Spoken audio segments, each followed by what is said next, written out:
Reciban nuestro saludo al iniciar la actividad orientadora número 7 de la asignatura Pediatría 2.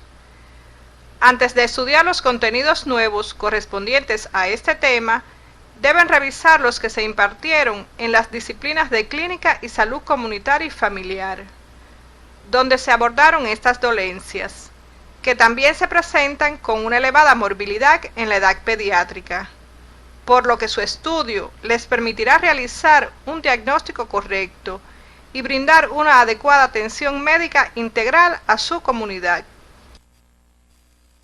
Al concluir la actividad orientadora, serán capaces de identificar las características clínicas y la etiopatogenia del síndrome de malabsorción intestinal, la hepatitis aguda y el dolor abdominal recurrente, así como realizar su diagnóstico, emitir un pronóstico y orientar su manejo integral. La malabsorción es la asimilación insuficiente de sustancias alimentarias debido a deficiencias en la digestión, absorción o del transporte. Afecta a los macronutrientes como las proteínas, hidratos de carbonos y lípidos, o micronutrientes como vitaminas y minerales, causando una eliminación excesiva por las heces, deficiencias nutricionales y síntomas digestivos. Puede deberse a la ausencia o disminución de las secreciones pancreáticas y o biliares, que en condiciones normales portan toda la carga enzimática necesaria para la digestión de los nutrientes. Por tanto, las enfermedades hepáticas y pancreáticas serán candidatas de preferencias para cursar con síndrome de malabsorción. En estos casos, el trastorno radica en la propia mucosa intestinal, que pierde su capacidad absortiva por deterioro o degeneración producida por múltiples procesos patológicos, que alteran la morfología e histología del tapizado de enterocitos, como sucede en la enfermedad celíaca y en las enfermedades inflamatorias intestinales. Los defectos de las sustancias no absorbidas incluyen diarrea, esteatorrea, timpanismo y gas. La diarrea crónica es el síntoma más frecuente, aunque puede existir síndrome de malabsorción sin diarreas.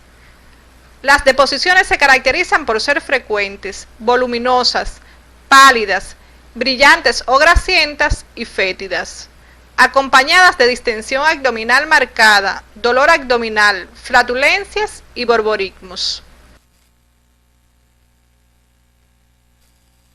Otros síntomas se producen como resultado de la deficiencia nutricional y se manifiestan con detención del desarrollo pondoestatural, que puede llegar a la desnutrición. Los pacientes suelen adelgazar a pesar de una ingesta suficiente de alimentos. Al cuadro anteriormente descrito se le añaden síntomas y signos de avitaminosis, como calambres musculares, edemas, petequias, hematurias, ceguera nocturna, glositis, estomatitis, queilosis, hiperkeratosis y acrodermatitis. En ocasiones, la etiología es evidente. Puede obedecer a múltiples causas. Desde el punto de vista práctico, pueden agruparse en 4 categorías: infecciones enterales, alimentación inapropiada, causas bioquímicas y alergia enteral. El agente bacteriano más frecuente es la salmonela. Otros gérmenes, como la Escherichia coli, cuando están presentes en un número excesivo, interfieren en el transporte de los electrolitos del intestino por medio de enterotoxinas. Las causas alimentarias se deben a hiperalimentación, polialimentación y a la ingestión de sales minerales en exceso. Cuando estas son eliminadas, se corrige el trastorno. Las causas bioquímicas se presentan en el curso de los déficits de disacaridasas, que pueden ser congénitas o secundarias a otros procesos. La forma congénita es poco frecuente y se manifiesta desde los primeros días de la vida, al comenzar la alimentación láctea. La forma adquirida es por lo general consecutiva a un episodio diarreico agudo. En estos casos, a consecuencia de la inflamación enteral, se pierde el borde en cepillo de la vellosidad intestinal, donde se encuentran las disacaridasas. La deficiencia que con más frecuencia se observa es la de la lactasa, que conduce a típicas deposiciones acuosas, explosivas y ácidas, que producen eritema y escoriaciones en la región perianal. Puede ser sospechada por los antecedentes, las características de las deposiciones, así como la respuesta rápida a la supresión de la lactosa en la dieta. En la deficiencia de hierro se presentan cambios en los niveles enzimáticos de los tejidos, responsable de las manifestaciones funcionales gastrointestinales que acompañan a este estado, entre los que se encuentra la esteatorrea. Su diagnóstico se establece por la demostración de bajos niveles de hierro sérico, con índices de saturación inferiores a un 16%. La deficiencia de ácido fólico puede ser también causa o consecuencia de un síndrome de malabsorción.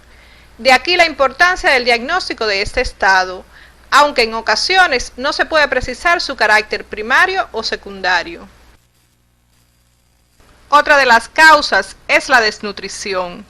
En el curso de dicha enfermedad se producen cambios anatómicos y bioquímicos en distintos órganos y tejidos, sobre todo a nivel del intestino delgado y el páncreas, que conducen a una mala absorción de nutrientes y condicionan la aparición de diarreas, que agrava aún más la desnutrición.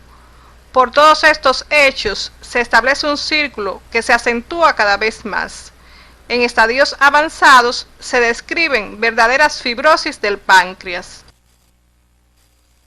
La alergia enteral es necesario tenerla presente. Durante la anamnesis enfatizarás en la aparición de trastornos alérgicos, tales como eczema, urticaria y trastornos respiratorios recurrentes, como coriza, rinitis, bronquitis y asma.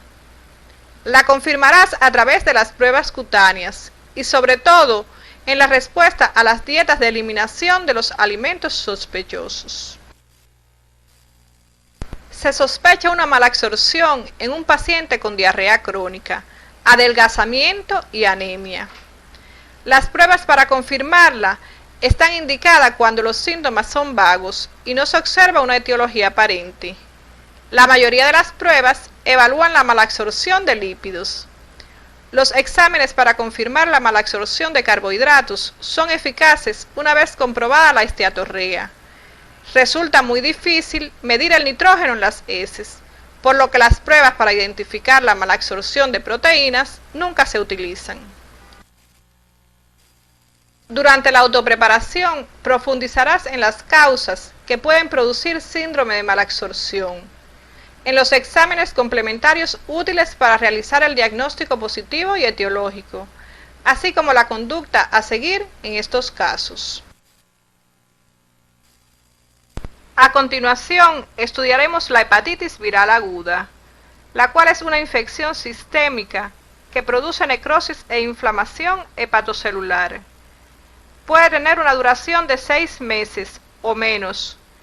Este lapso de tiempo ha sido fijado de forma arbitraria, pero en ocasiones tiene una duración mayor, sin que esto implique un mal pronóstico o evolución hacia la cronicidad. Según su agente etiológico, se clasifican en infecciosas y no infecciosas. Las infecciosas pueden ser producidas por virus, bacterias, parásitos, hongos y riquecias. Y las no infecciosas son de causas tóxicas y medicamentosas, agentes físicos, metabólicas y autoinmunes. Con el avance de la inmunología y la biología molecular, se han identificado varios virus que actúan de manera selectiva sobre el tejido hepático y su manifestación patológica principal es la hepatitis. Estos virus hepatotropos se designan como hepatitis A, hepatitis B, C, D y E. Existen otros virus capaces de producir hepatitis, como parte de su espectro clínico, donde la afectación hepática es un componente más de una enfermedad multisistémica. Y entre ellos se encuentran el citomegalovirus, el Epstein-Barr, el virus de la inmunodeficiencia humana, el herpes simple, el virus de la varicela zoster, de la rubiola, adenovirus, enterovirus y arbovirus. Los virus A, B, C, D y E son un grupo heterogéneo que producen una enfermedad aguda similar, pero la diferencia radica en que el B, C y D son capaces de establecer infección crónica, con secuelas potenciales de cirrosis hepática y carcinoma hepatocelular, con muerte en un número sustancial de infectados. Las infecciones por el virus de la hepatitis A son muy frecuentes y se transmiten fundamentalmente por vía fecal oral, a través de la agua y alimentos contaminados, aunque es muy frecuente la transmisión por contacto directo entre personas. La transmisión percutánea es rara y la vertical no es reconocida. El mayor riesgo de infección se produce cuando existen epidemias en escuelas, círculos infantiles y albergues, ya que la eliminación fecal del virus se produce al final del periodo de incubación, antes de la aparición de los síntomas, y la excreción es mínima en la semana siguiente al inicio de la ictericia. En la hepatitis B, la vía de transmisión suele ser parenteral, generalmente a través de sangre y hemoderivados contaminados. La transmisión es vertical cuando se produce de la madre al niño durante el parto o en los 2 primeros meses de vida. El riesgo es elevado si la madre presenta una infección aguda en el 3er trimestre del embarazo o en el puerperio. Si tiene antígeno de superficie positivo, el riesgo de transmisión es mayor al 50%. Si es negativo, la infección se reduce al 10 o 20%. Alrededor del 90% de ellas son clínicamente silentes, en particular cuando la infección es adquirida en etapas tempranas de la vida. La mayoría de las infecciones sintomáticas se resuelven en varios meses. La probabilidad de progresión a la cronicidad depende de la edad, del sexo y del estado inmunológico del individuo infectado. El virus de la hepatitis C se transmite más frecuentemente por la sangre a través de tatuajes y el uso de piercings corporales. La transmisión madre a hijo es relativamente rara. La infección es clínicamente silente en la mayoría de los casos. El virus de la hepatitis D es defectivo, es decir, solo se replica en presencia del virus de la hepatitis B. Se observa con poca frecuencia como una coinfección con la hepatitis B aguda o como una sobreinfección en la hepatitis B crónica. La transmisión perinatal es mínima y solo se produce en madres con antígeno de superficie positivo. El virus de la hepatitis E, también denominado virus no A, no B, se transmite por vía entérica. Los brotes epidémicos tienden a ubicarse en países con clima tropical o subtropical y durante los meses de lluvia. La evolución clínica de la hepatitis viral aguda ocurre en 4 periodos. El primero, llamado periodo de incubación, seguido de los periodos prodrómico, ictérico y de convalecencia. El periodo de incubación es difícil de precisar con exactitud. Se conoce por medio de los brotes epidémicos y depende del agente causal, de la dosis de exposición al virus, del modo de adquirir la infección y de la respuesta inmune del huésped. El periodo prodrómico o preictérico se caracteriza por una serie de síntomas inespecíficos, como malestar general, anorexia profunda, náuseas, vómitos, fiebre y dolor en epigastrio e hipocondrio derecho, que por lo general duran de 3 a 5 días. Después de 3 a 10 días, la orina se oscurece y aparece la fase ictérica.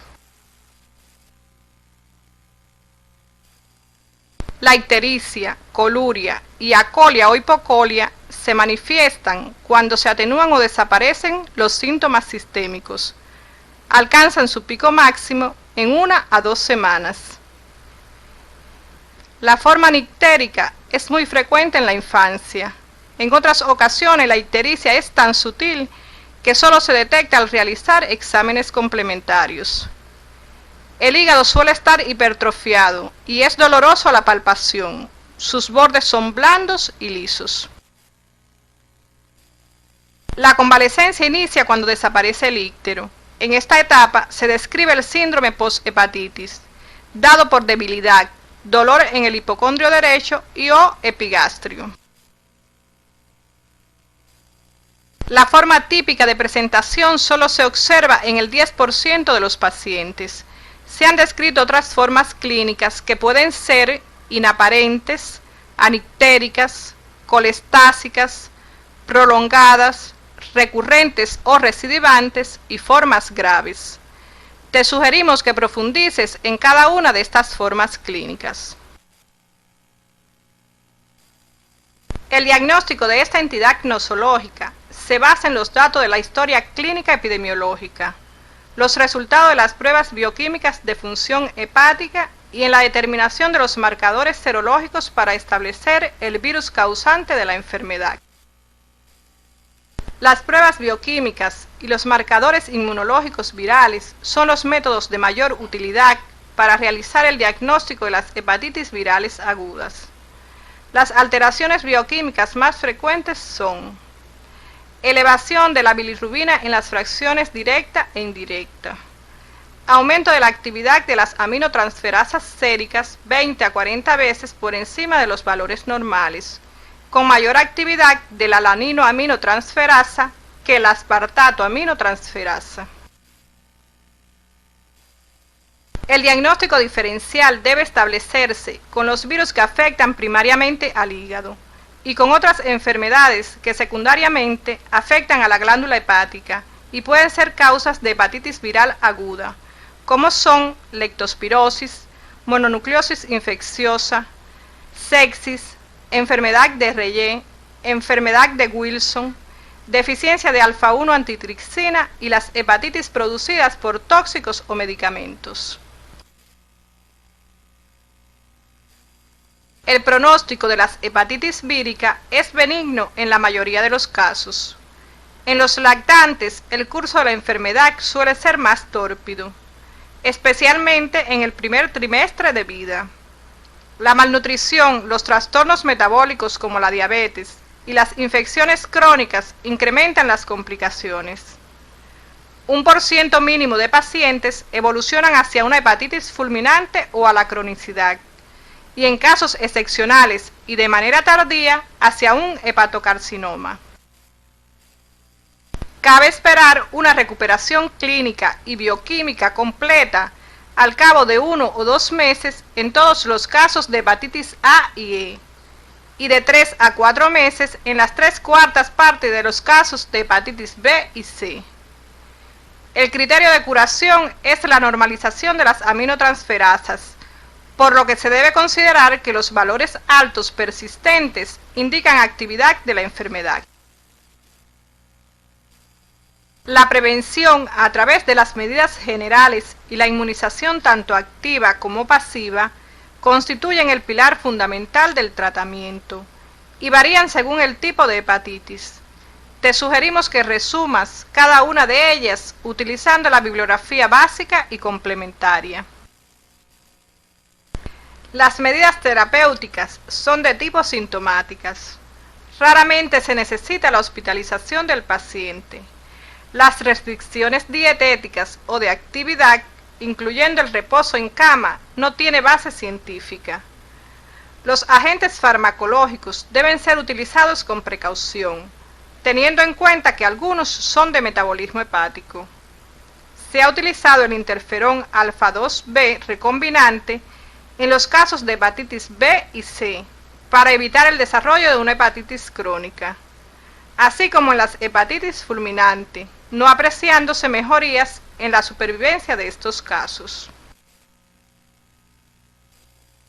Finalmente orientaremos el estudio del dolor abdominal recurrente, el cual se define como todo dolor que el niño refiere en su abdomen, ya sea localizado o difuso, con una frecuencia de 3 crisis o más en un periodo no inferior a 3 meses.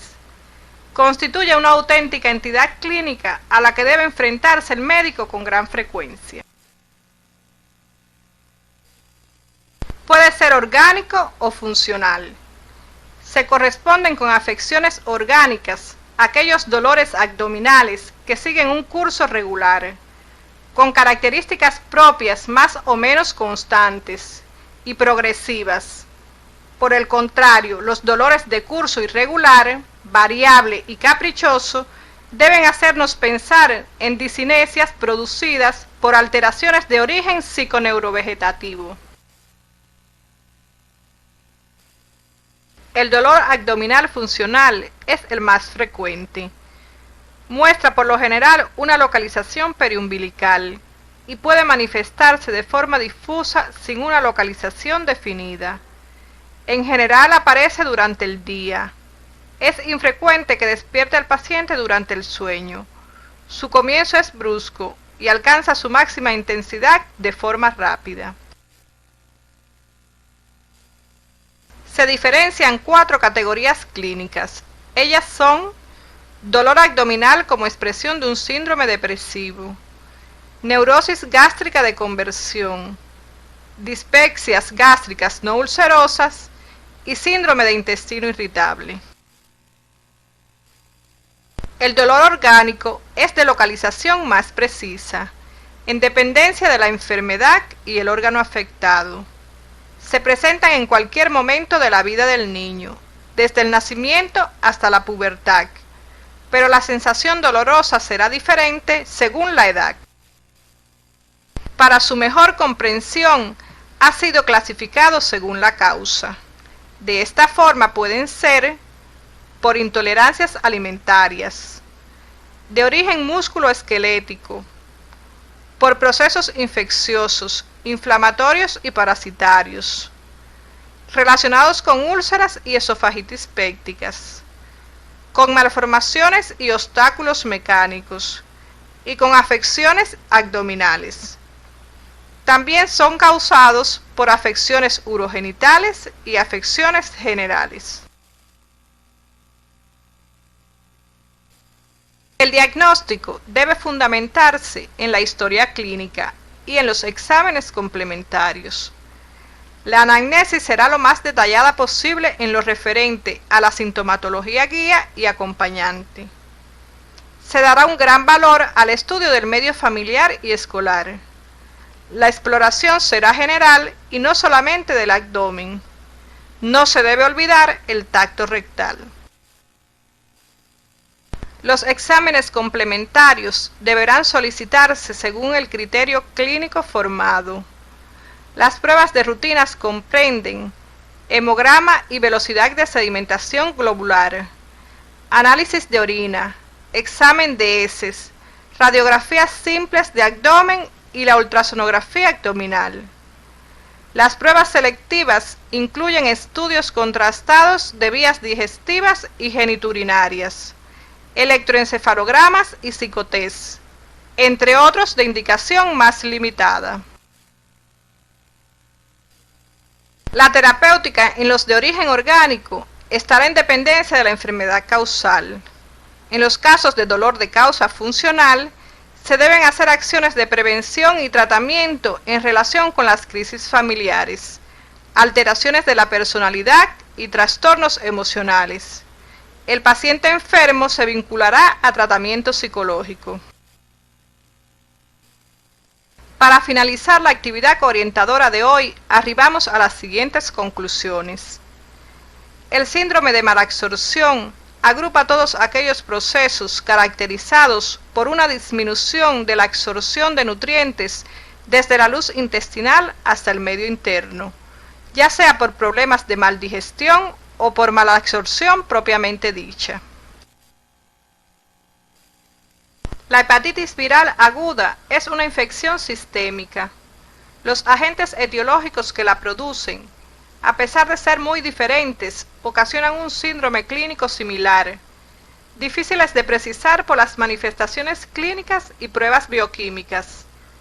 Las medidas de profilaxis, tanto para impedir la aparición de casos aislados como de brotes epidémicos, constituyen el pilar fundamental.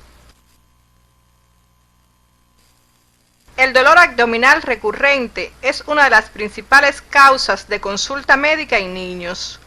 Es importante realizar un minucioso interrogatorio y un examen físico completo, que no solo se limite a la exploración del abdomen, para poder precisar su origen y actuar en consecuencia. Hasta aquí hemos abordado los elementos básicos que les permitirá encaminar el estudio del síndrome de malabsorción, la hepatitis aguda y el dolor abdominal recurrente.